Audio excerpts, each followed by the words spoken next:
দিল্লিতে জয়ের পর যখন বাংলাতেও আসার আলো দেখছে বঙ্গ বিজেপি, তখন কিন্তু মমতা ব্যানার্জি খুবই পজিটিভ। তিনি বলছেন যে ওসব ভাবার দরকার নেই, 2/3 আসন নিয়ে ক্ষমতায় ফিরবে তৃণমূল। আমাদের সঙ্গে রয়েছেন আলী আফজল স্যার, তার সঙ্গে কথা বলবো। স্যার, আপনারও কি তাই মনে হয় তৃণমূল 2/3 আসন নিয়ে ক্ষমতায় ফিরবে? দেখুন, এই মমতা ব্যানার্জি দিল্লিকে সাপোর্ট করেছিল, অর্থাৎ আপের হয়ে প্রচারও করেছিল। সেই আপ আজকে ধরাস। এই মমতা ব্যানার্জি সাপোর্ট করেছিল উদ্ধব ঠাকরেকে, উদ্ধব ঠাকরে ধপাস। এই মমতা ব্যানার্জি সাপোর্ট করেছিল অখিলেশ যাদবকে উত্তরপ্রদেশে, অখিলেশ যাদব ধপাস। এই মমতা ব্যানার্জি নিজে বিধানসভাতে বিভিন্ন জায়গায় নির্বাচনে অংশগ্রহণ করেছিল, একটা পঞ্চায়েতের মেম্বারের সমানও ভোট পায়নি বিধায়করা। সুতরাং আজকে যখন চতুর্দিকে গেরুয়াই গেরুয়া, এবং সবথেকে আশ্চর্য ব্যাপার, 25 থেকে 27 বছর পর দিল্লির মুসলমানরা এবং দিল্লির মানুষেরা ভারতীয় জনতা পার্টিকে ক্ষমতায় আনলো।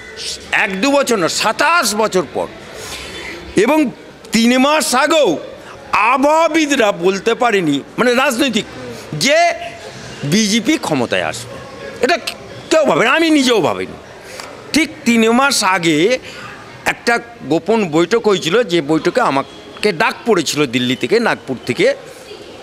সেই বৈঠকে মুসলিম রাষ্ট্রীয় মঞ্চের ইন্দ্রেশজি থেকে শুরু করে অনেক বড় বড় মুসলিম রাষ্ট্রীয় মঞ্চের গ্রিস জোয়েল, ডাক্তার সাইদ আক্তার, মোহাম্মদ আফজলজি, বিভিন্ন ছিল।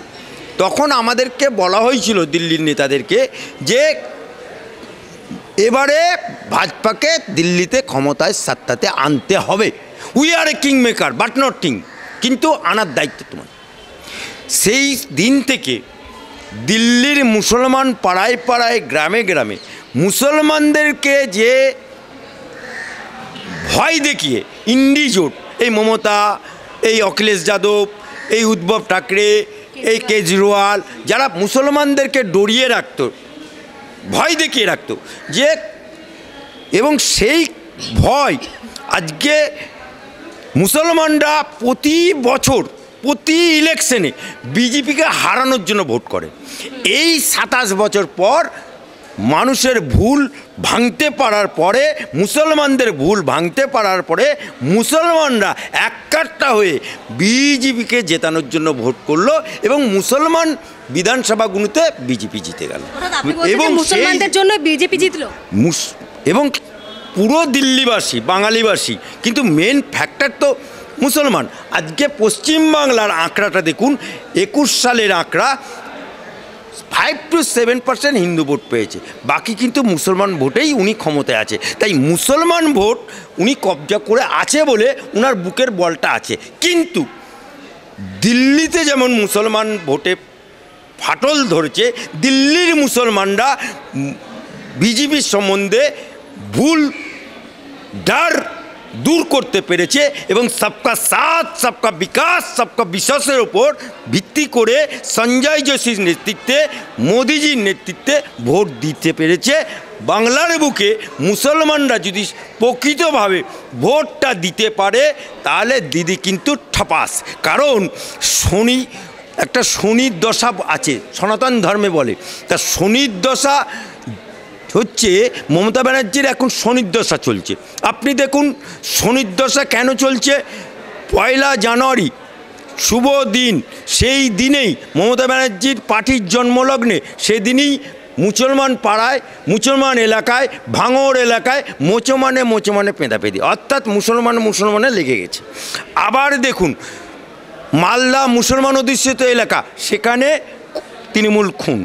আবার দেখুন বিল্ডিং হেলে পড়ছে।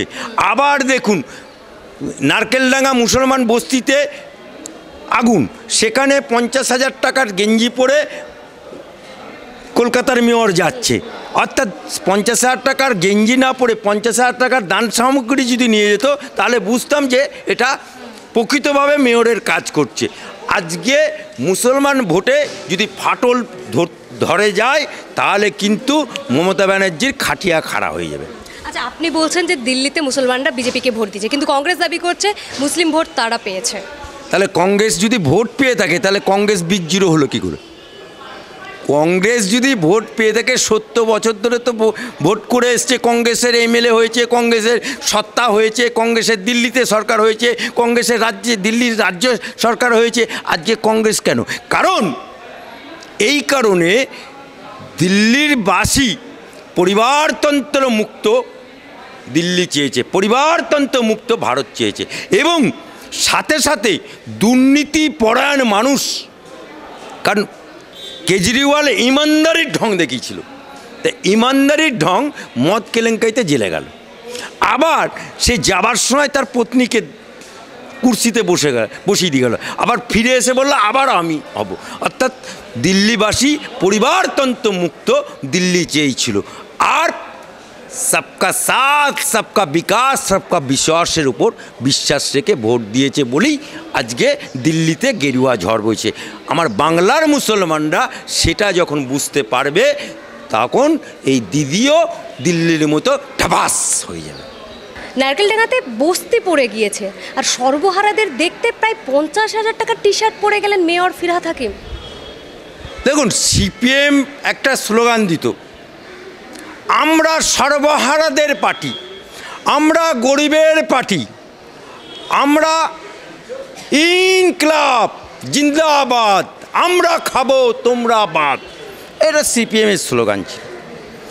আজকে সেই সিপিএমরা বাংলা থেকে হটে গেছে।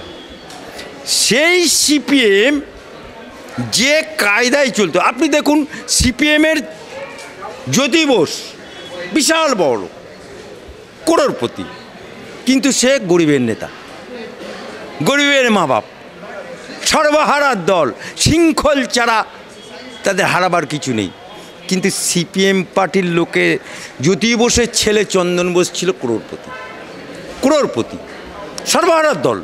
ঠিক আজকে বাংলার বুকে অতি সিপিএম সেজে আজকে এই মমতা ব্যানার্জির দল চলছে। এরা নাকি সবসময় গরিবের কথা চিন্তা করে, এরা নাকি গরিবের মা বাপ, এরা নাকি গরিবের নানা, এরা নাকি গরিবের নানি, এরা নাকি গরিবের চাচি। তা সেই গরিবের মেয়র, গরিবের ফিরহাদ হাকিম, তিনি টি শার্ট পরে যাচ্ছে 50,000, হাতে রোলেক্স ঘড়ি, খালি সোনার হারটা বার করেনি, শেকলের মতো মোটা সোনার হারটা গলার ওপরে বেরোয়নি।